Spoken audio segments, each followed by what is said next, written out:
is the first time ever. I've only been here like an hour, but I got to see the city and I was like, wow, it was gorgeous. I'm excited for today, man, as well. Hungary's like supported us from the beginning. I remember from 21st Century Liability, I think we like charted here or something, so I was like, I can't wait. Hopefully there's some people there. We played a TV show that night on my birthday, and then we all went out for a party, and I got a bit excited. I was drinking and standing on a table, and then I fell off the table, and I'll still be playing guitar today. Everyone's like, you all right? And I'm like, yeah, I'm fine.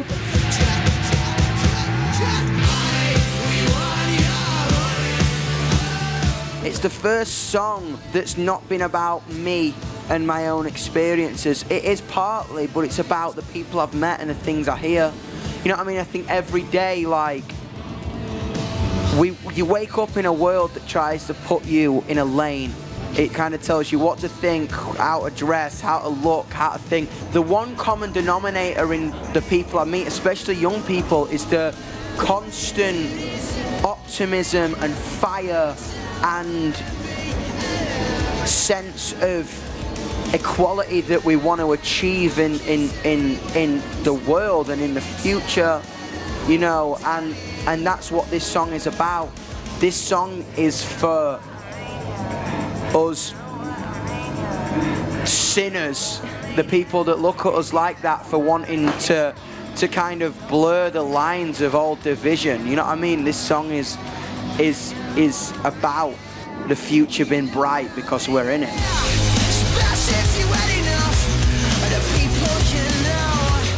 It was a bit of a mental night, to be honest. We went to like the big government building, the House of Parliament in the UK, and we projected illegally There's Hope for the Underrated Youth, and I told people to meet me on a boat, and the first 70 people who would meet me would get in, and there were hundreds and hundreds of people. So, and then I told them to meet me on the bridge across from the House of Parliament, and then we projected it on there, and the police turned up and it got all pretty rowdy, but it was crazy. I can't believe we pulled it off, to be honest. We did not know if we'd do it or not, because it was illegal, it wasn't legal. So we were like, I was just having a heart attack for like an hour. We're shooting it next week, so it'll be out in a couple of weeks.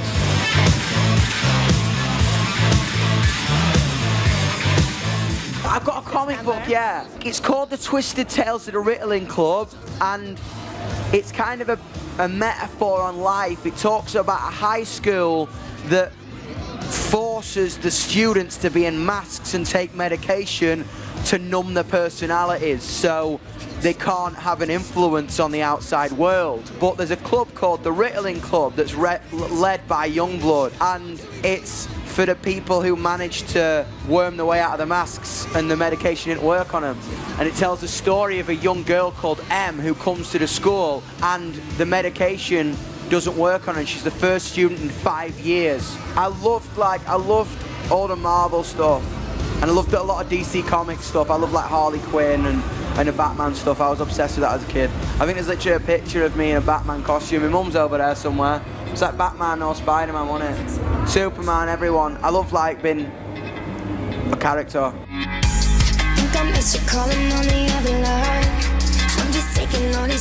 To be honest, every time I'm getting tired, I walk out on stage in a new place and there's fans there. And to meet them just gives me energy. You know what I mean? It's like, people talk about exhaustion and blah, blah, blah, but I just know exactly what I want to say right now, exactly who I want to meet, and I'm just ready to keep going and going and going and going. I'm loving it every single day, you know?